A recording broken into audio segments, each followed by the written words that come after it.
Welcome to Lecture 5 for Chemistry 418, Radiochemistry. This lecture is on beta decay. The readings for Lecture 5 are Chapter 3 from Nuclear Radiochemistry and Chapter 8 from Modern Nuclear Chemistry. This chapter is going to cover the Neutrino Hypothesis. We're going to talk about equations that are used to derive the beta decay rate constants. We can use this information, since a rate constant can be measured, to understand some of the properties of the isotope undergoing decay. We're going to discuss comparative half-lives and show how these comparative half-lives can be used to experimentally assess this matrix element. We're going to discuss selection rules, which are based upon the spin and parity change from the parent to the progeny state. Then we're going to talk about different types of transitions.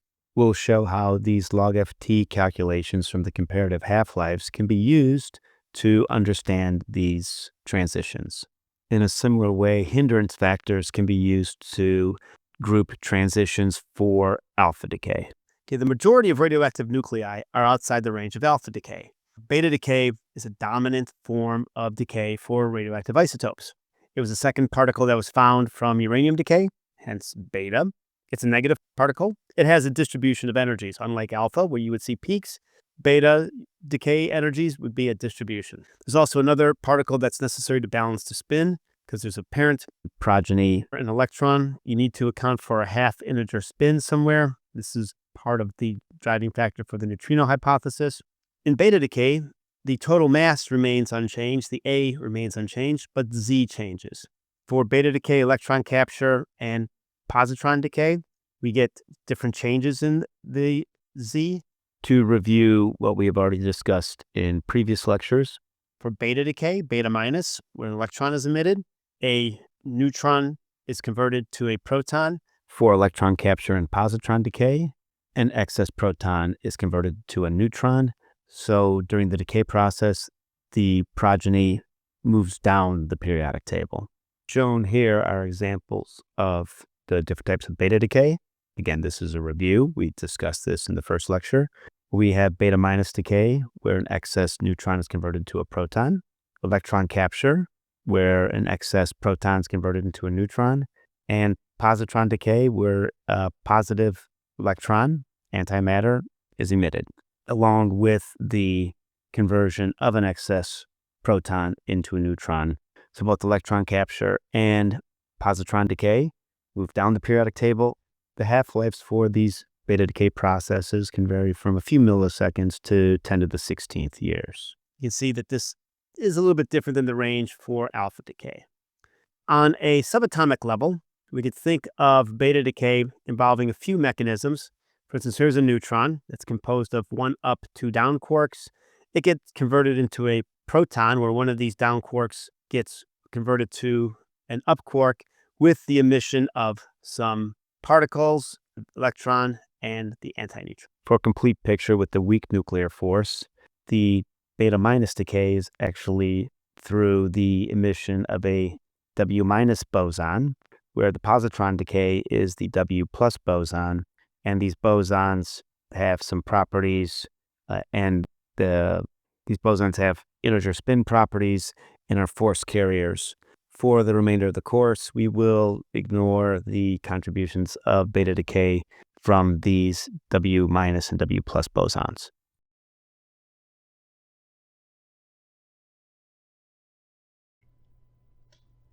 We can review what we know about Q-value calculations, as we discussed earlier, for beta decay. As an example, this is something we've already shown. We talk about the energy related from beta decay. So for emission of an electron, where we go from a Z to Z plus 1, the Q value is equal to the mass difference between the parent and the progeny, as listed here. And this is an example for the beta decay of sodium-24. We can also do the same thing for electron capture of sodium-22. And if we see here, the electron capture is just, again, the difference between the parent and the progeny.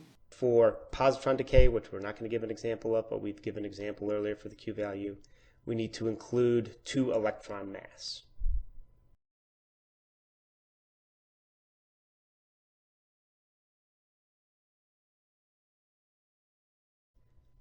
Similar to alpha decay, there's systematic variations with beta decay energy and half-life. This is shown by the mass parabola here, where we see that there's this larger energy change as we go from more unstable to more stable beta isotopes.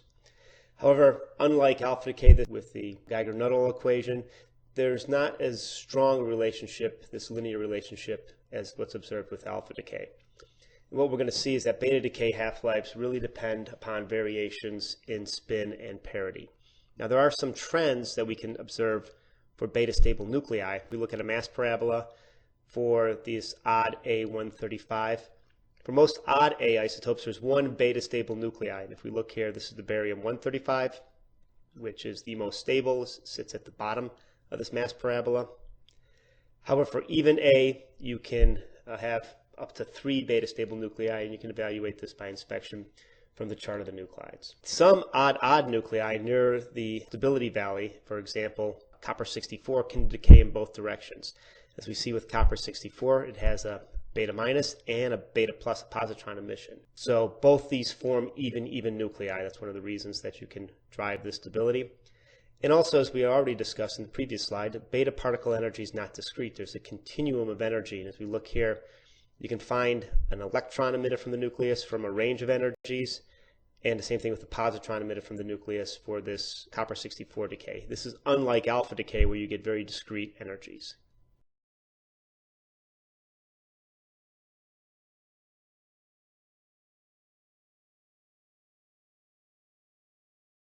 Now, we can use this energy decay behavior to evaluate some properties associated with the decay. And one of the first things that we can come up with is to discuss the neutrino. The neutrino solves some of the problems associated with beta minus decay. So there's a continuum of electron emission energies. Well, that means that the total energy must be the sum of a number of particles. Also, there's a zero charge problem. For instance, if I convert a neutron into a proton and an electron, I have charge balance. So whatever this particle is that is taking away some of the energy, so the electron that's emitted can have a range of energies.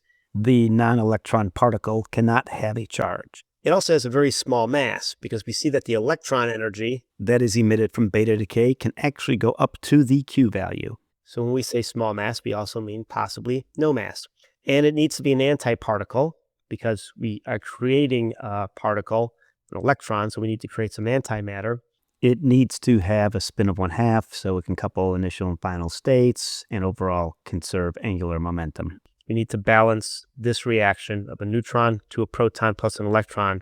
It's not spin balanced. We need to have another spin associated with it. And this is where we get these behaviors that Fermi described as the neutrino. So it's small mass, zero charge, and obeys Fermi statistics.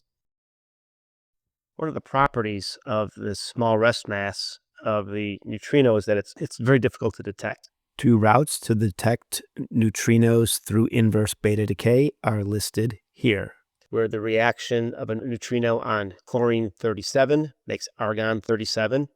This reaction is shown here, where the neutrino capture on chlorine-37 yields the 30-day argon radioactive isotope with 100% electron capture emission.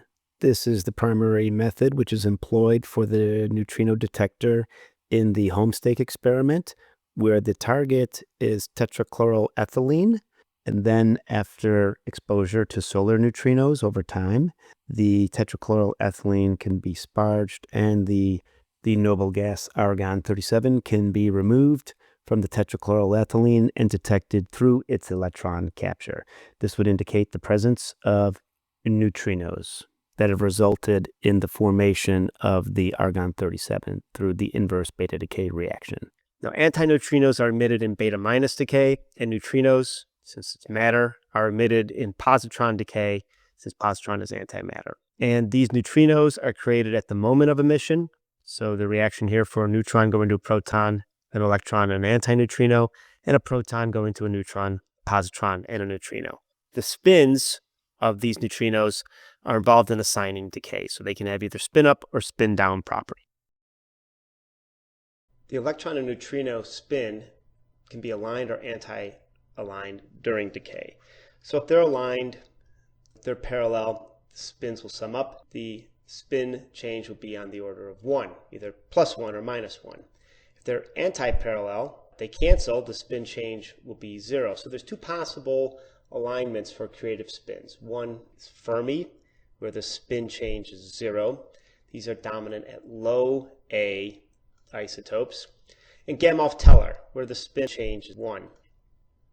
And these tend to be observed at higher A. If we examine low A isotopes, the number of protons is approximately equal to the number of neutrons. So if I swap a neutron to a proton state or a proton to a neutron state in the shell model, which we'll describe later, the occupied states are going to be about the same. The overall spin change will be 0.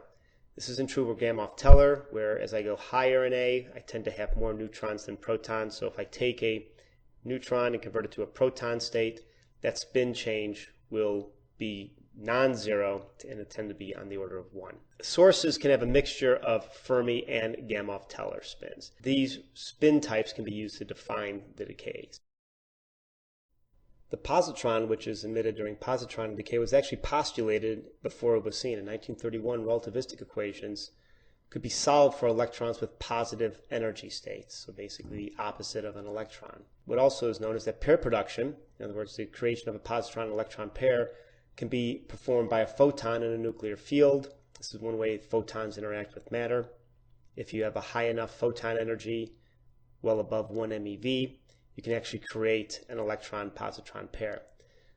The other thing that is known is that when a positron and electron interact, there's annihilation that occurs.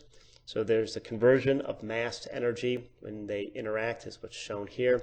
And we see two photons, 511 keV, are produced and going 180 degrees from each other. Also, unlike electron capture, there is no positron capture decay. This two photon with a half an MeV creation during positron annihilation is what's used in positron emission tomography to map out three-dimensionally images, which are often used in medical applications. Beta decay can be modeled based upon the weak force. So this weak interaction is what Fermi used, and he based it upon the electromagnetic theory for light emission. And fundamentally, you have fermions are interacting during the reaction. An example is shown here, example of a neutron going to a proton, electron, antineutrino. And this degree of interaction can actually be evaluated by something called the Fermi constant. And this Fermi constant, G, is something that's determined by experiment. And it plugs into an equation which is used to determine the emitted electron momentum range per unit time. This winds up being spectral information. So this allows one to take experimentally derived spectral information and use it to evaluate this M term here, the matrix element. And this matrix element's important because it connects the initial and final state, and that's really a way of describing decay, the half-life or the decay constant. So we're going to use the concept of this Fermi theory of beta decay to show how we can use experimental data to understand decay mechanisms and put those into selection rules.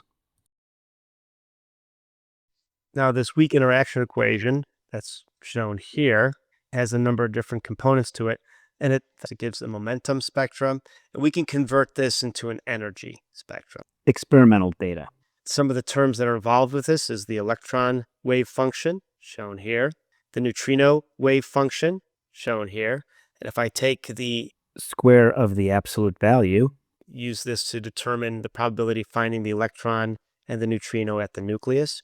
We also have something called the matrix element, which is shown here. This characterizes the transition from the initial to the final nuclear state. If I take the absolute value, the square of that, it's a measure of the overlap between the wave functions of the initial and final states. So from this equation, I can see that I can use the spectral shape, and here spectral momentum, and this is really experimental data, and information about the electron and neutrino wave function to determine something about this matrix element, which I can then use to understand half-life or decay constants. As we described earlier, all these models can be used to evaluate a transition probability, and this is called Fermi's golden rule. So we can treat the beta decay as a transition that depends upon the strength of coupling between the initials and final states. If that strength coupling is high, the transition probability is high. If it's low, the transition probability is low. So from Fermi's golden rule, we have this equation here where the decay constant is equal to 2 pi divided by h bar, this matrix element, and a density of states that are available to the system after transition. Higher the density of states, more states available, the higher the probability will be this transition. So this matrix element is just wave functions of the initial and final state, and this operator here, which couples the initial and final state. Fundamentally, the rate can be proportional to the strength of coupling between the initial and final states and includes this density of states. So the final state can be composed of several states with the same energy. And this is classic quantum mechanics. These are called degenerate states. So states with the same energy. So if I have a number of states with the same energy, that's going to improve the probability of decay.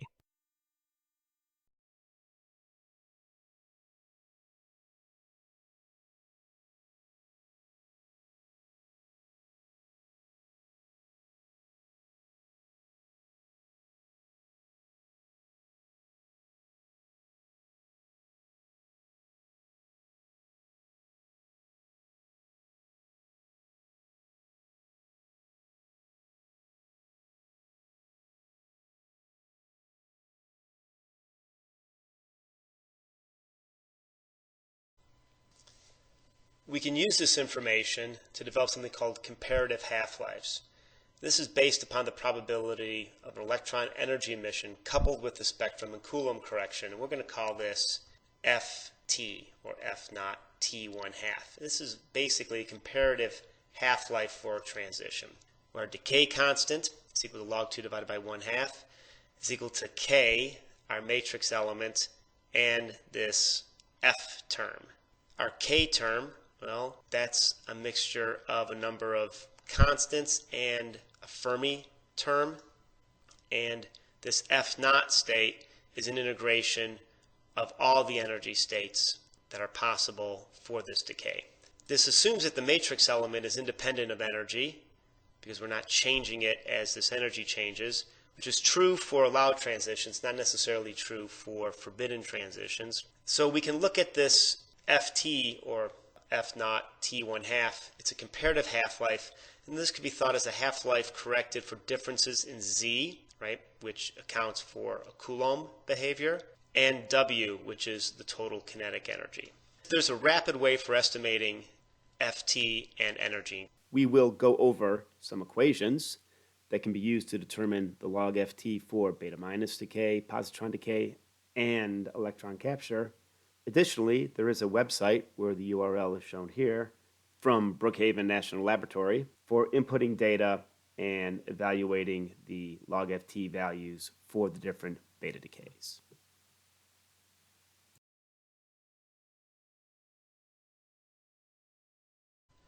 Fundamentally, the log Ft is equal to log F plus log T1 half. T1 half needs to be in seconds. There's ways of calculating these log F values. We showed an integration on the previous slide.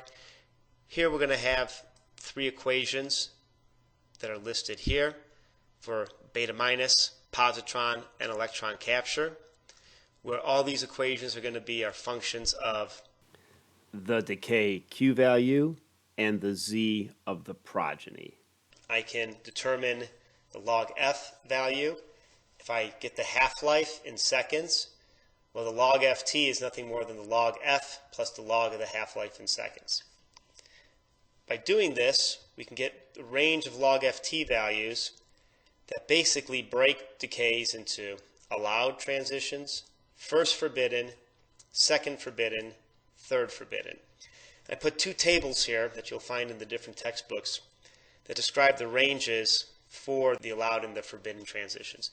And what we generally see is that for a given type of transition, there will be a value for a spin change and a parity change. So for instance, a first forbidden will tend to have a spin change depending upon if it's Fermi or Gamow-Teller of 1 or 2, along with the parity change. Second forbidden, 2 or 3, no parity change. Third forbidden, 3 or 4 with the parity change, etc. Now we can use these equations to calculate some logft values, and let's go for the positron decay of oxygen 14 to nitrogen 14. The Q value for this reaction is 1.8 MeV, and the half-life is 70.6 seconds. If I take my positron equation here, and now I plug in my values for the decay of oxygen 14, so the Z is now the Z of nitrogen. Q value is for the E. I come up with a value of log F beta plus of 1.83.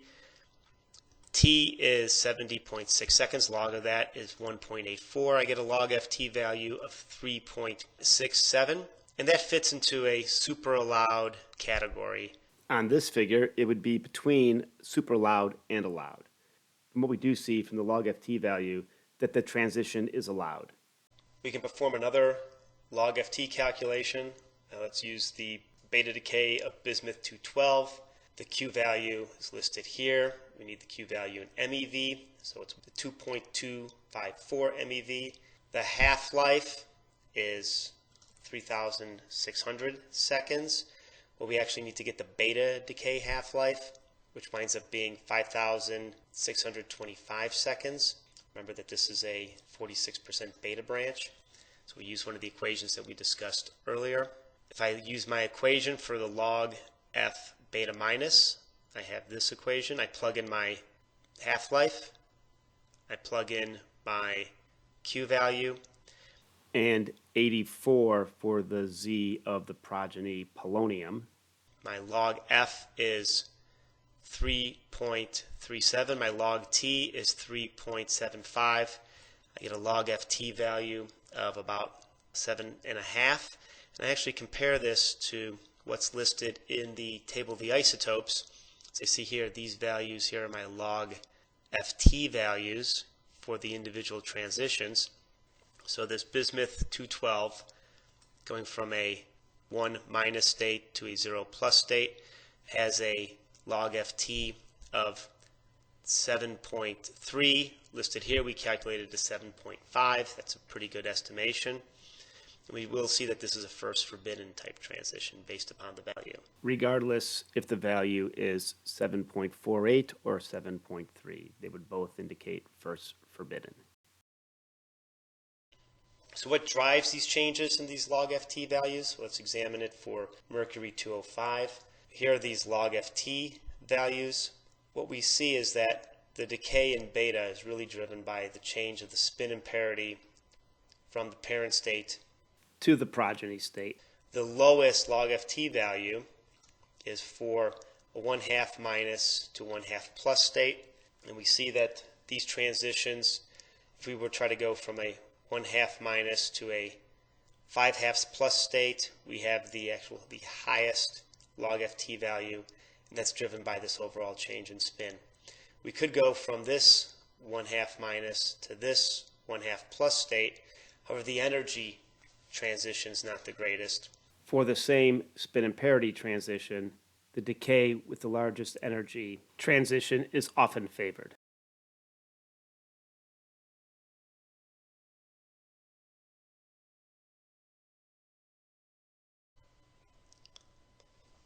As a review of what we just gone over with the models, there are a few selection rules which are apparent in beta decay. One that's important is this Fermi or Gamow-Teller transition. So the overall spin change of being 0 Fermi or 1 Gamow-Teller. Those are your favored or allowed transitions. The Fermi occurs at low A and the Gamow-Teller occurs at higher A. This is driven by either the electron and neutrino either being parallel, which they will be the 1, or anti-parallel, in which they can be a 0 state. All transitions between states where the spin change is 0 or 1 and no parity change have allowed spectral shapes. Not all these transitions have similar FT values, however, we did show a table where there were differences for allowed transitions that were either allowed or super allowed. That's the genesis of these differences. Some of these relate to low Z beta emitters or mirror nuclei, but the assumption of approximately equal matrix elements between the initial and final state values for all transitions where the change of the spin is 0 or 1 without parity change is not 100% true. When a transition from initial to final state cannot take place through this S-wave transition, we get orbital angular momenta other than 0. So these L values are going to be associated with a given transition. They're going to be first forbidden, second forbidden, third forbidden, fourth forbidden type of transitions. We've gone through how we could actually use our FT values, something related to spectral shapes with the Curie plots, to see if the transitions are going to be allowed or not. If you remember when we calculated the logft value for the beta decay of bismuth 213, it fell in this value for first forbidden transitions. What we see with some of these trends, the degree of forbiddenness is actually related to whether or not we have a spin change, so this delta I, if it's 1 or 0, along with a parity change. So if you have a spin change listed here, 1 or 0 or 2, along with a parity change, those are going to be first forbidden. If our spin change is 2 or 3 with no parity change, that's going to be second forbidden. Third forbidden, spin change of 3 or 4, along with a parity change, and the fourth forbidden is listed here. Spin change of 4 or 5 with no parity change. As an example of this, a first forbidden transition is the decay of silver 111, where we see that we go from a 1/2 minus to a 1/2 plus. This logft value is 7.3, falls within here. Spin change 0, but there is a parity change. 1/2 minus to 1/2 plus. That'll fall into a first forbidden transition. Here's a list of radioactive isotopes with their transition classifications and the logft values. As you see, the vast majority which are allowed transitions, and then some first forbidden and very few higher forbidden transitions.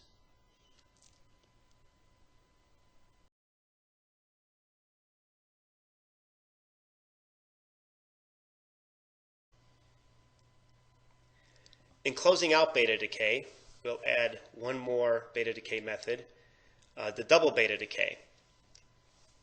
In this case, an isotope will emit 2 beta particles simultaneously during its decay. These tend to have very long half-life. Examples are listed here: the tellurium 130, selenium 82, germanium 76, molybdenum 100 also goes through this route. And that's what's seen here. This germanium, if it went through a single beta decay, would have to gain energy. It can lose energy if it skips this arsenic step and goes straight to the selenium. Now these have very long half-life, and it's also possible to have neutrino-less double beta decay, where either the neutrinos annihilate each other or they're absorbed by a nucleon. Now another branch of beta decay is a beta delayed decay. So nuclei far from stability can populate unbound states that lead to direct nucleon emission. And what this is, where you have a beta decay which is followed by neutron emission, so a beta delayed neutron. These are important for nuclear reactors. About 1% of the neutrons that are produced in fission are actually these beta delayed neutron emission. And we'll discuss this more when we talk about fission. This lecture covered a number of models used to describe beta decay. We went over those models, and what you should really take away from those models is an understanding of how data can be used to describe some properties related to the beta decay or the isotopes that are undergoing beta decay. You should be able to describe the fundamentals of beta decay, either beta minus, beta plus, or electron capture, and how each decay changes the neutron or proton properties in a nucleus. Remember, for beta decay, the total number of neutrons and protons remain the same, but with beta minus, a neutron is converted into a proton, and for positron decay and electron capture, an excess proton is converted into a neutron. You should be able to understand and discuss the neutrino hypothesis and how Fermi came up with the idea of the neutrino based upon an evaluation of the data related to beta decay. You should be able to understand something about spectral shapes, what influences these spectral shapes, how are particles and potentials related. You should be able to identify a Curie plot and understand what's the difference between a straight and curved line.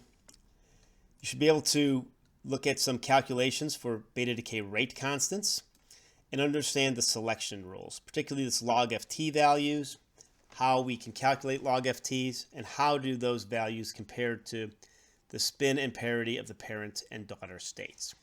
This is probably one of the more primary sections of this lecture, where the behavior of beta decay is really driven by differences between the spin and parity of the parent state and the spin and parity of the daughter state. Remember, the decay can occur to an excited nuclear state of the daughter, which is one route for gamma emission. And you should be able to identify and explore and understand other types of beta decay, such as double beta decay. Questions that you should be able to answer based upon the lecture are provided here. One is, in beta decay, what is the correlation between decay energy and half-life? In alpha decay, we discussed and showed that a higher alpha decay energy correlates with a shorter half-life. We see the same sort of trend with beta decay, higher energy, shorter half-life.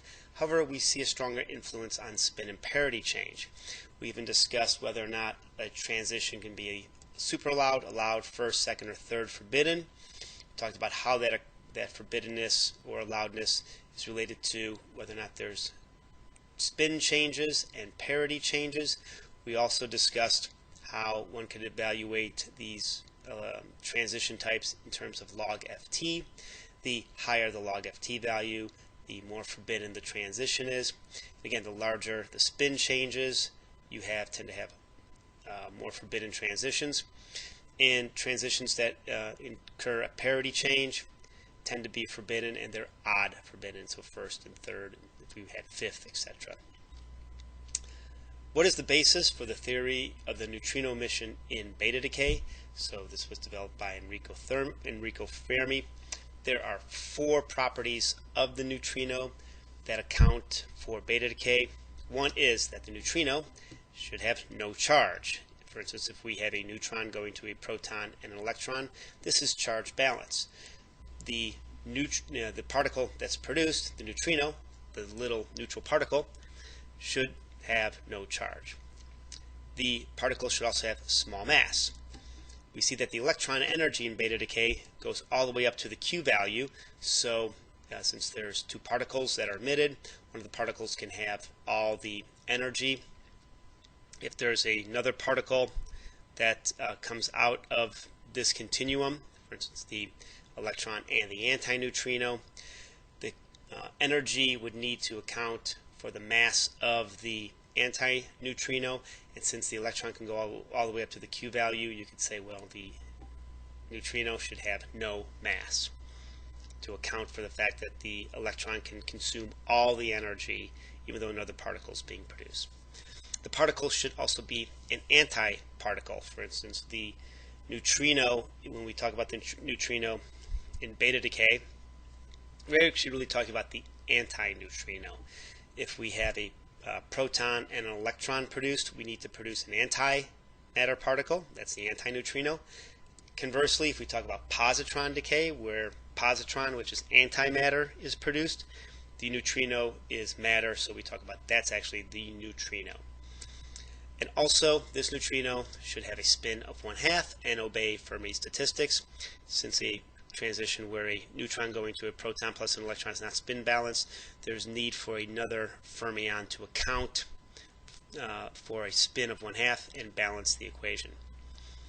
So in beta decay, what are the 2 possible arrangements of spin? And basically what we're saying is, what are the spin properties of the resulting particles? Well, we talk about an electron and a neutrino. Both have spin 1/2. We just discussed this. If they're parallel, the overall spin change is 1, and if they're anti-parallel, the overall spin change is 0. So we can have this alignment that creates two possible spins. The 0 is Fermi spin, while the 1, where they're parallel arrangement and the spin is 1, that's Gamow-Teller. Fermi spins tend to dominate at low A numbers, and Gamow-Teller at higher A numbers. Other questions? For example, if we looked at a decay scheme, you should be able to understand why there are certain transitions. As an example, why is there no beta decay to the 2+ level in cerium-144? We see the decay of cerium-144 here. It's even 0+ state. It goes to either a ground state or an excited state of the daughter. And we see that it does not go to this 2+ state. Well, if we have 0+, it can either go to the 0- with just a parity change, or 1 spin change with a parity change. So going to that 2+ state is not particularly allowed. So again, we have the 0+ going to spin change of 0, spin change of 1, as opposed to a state with a spin change of 2. Okay, what is the difference in positron and electron emission spectra? A great example is shown here with copper 64. We see that the beta- particle, the overall energy is less than the positron. This has to do with the particle charge and the particle charge interaction with the nuclear charge. Fundamentally, the positron, positive, gets repelled by the positive charge of the nucleus and has more energy as it leaves the nucleus. What is Fermi's golden rule? Well, Fermi's golden rule is a model which is used to treat beta decay. It's used to evaluate the half-life of beta decay, and it's shown here, the equation. We have some constants. We have a density function here. Then we have this matrix. In this matrix, it treats beta decay as a transition from an initial to a final state, and this is your mixing matrix here to describe the decay constant, which is log2 divided by the half-life. And this coupling constant here describes the initial and final states. The stronger you have a coupling between the initial and final decay state, the shorter the half-life. Another interesting property of beta decay is the fundamental force that drives beta decay. Beta decay is an example of the weak force. There are 4 forces in nature. We discussed this in the first lecture. I'm certain you've had it in previous classes. Gravity, electromagnetic, weak force, which an example is beta decay, and those weak force where we have an example, a nucleon, a neutron going to a proton. So this is beta- decay.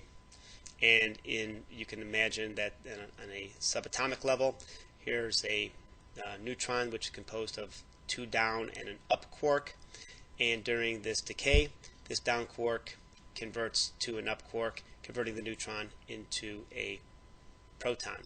That's an example of the weak force. And the strong force we'll discuss, or we've had discussed a little bit when we talked about nuclear properties. It's the force that keeps the nuclei together. We'll talk about this in a little bit more detail in the course.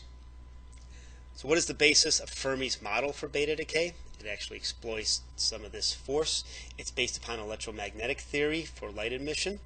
So Fermi took that fundamental theory, applied it to the weak force, to this beta decay, where he came up with something that describes populating certain energy densities is equal to some constants, the wave function of the electron, the wave function of the neutrino, this mixing matrix, and this Fermi constant, which he fundamentally replaced from the electromagnetic theory. So this was a fundamental equation brought in from another primary force, electromagnetic force, that was used to describe beta decay. And we discussed previously in the lecture an example question on how this matrix is used to determine the decay constant. And a final question is some applications of beta decay. How is positron decay used in medical applications? Well, it's used, it's in imaging by positron emission tomography. For example, fluorine-18 is used when a positron is produced, when it collides with, this is antimatter, when it collides with electron matter, it creates two gamma particles 180 degrees away from each other. These gamma particles each have the energy is related to the mass of the electron and the positron, so it's 511 keV. They come off at 180 degrees. If this emission occurs in a system of detectors in which spatial resolution can be achieved, you can produce a 3D image. For instance, this is used fluorine-18 glucose is used to image the brain. If people are interested in understanding properties of the brain, or if there are lesions or other impacts on the brain that they want to study and related to sugar uptake, they can use labeled molecules with fluorine-18 to produce images that are based on positron emission tomography. When you have completed this lecture, please comment on the blog and respond to the Lecture 5 quiz. As a review, the information that you should take out of this lecture is that beta decay really describes three different types of beta decay: beta minus, beta plus, also called positron decay, and electron capture. We did review how Q values are calculated for beta decay routes, and you should be able to calculate the Q value for beta decay. You should be able to identify where on the chart of the nuclides beta decay isotopes occur and which types of beta decays occur. For instance, whether an isotope is neutron rich or neutron poor. If it's neutron rich, has excess neutrons, that neutron is going to tend to decay by beta minus, because that neutron will be converted into a proton and it'll move up the periodic table. If it's a light isotope, if it's neutron poor, it'll tend to decay by positron emission or electron capture. And there are a few isotopes that can decay by both routes. You should be able to understand and utilize the neutrino hypothesis, explain how the neutrino hypothesis came, and what were the parameters that led to it.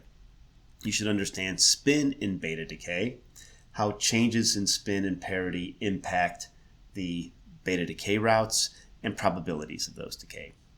You should be able to use comparative half-lives in that equation that shows values for comparative half-lives.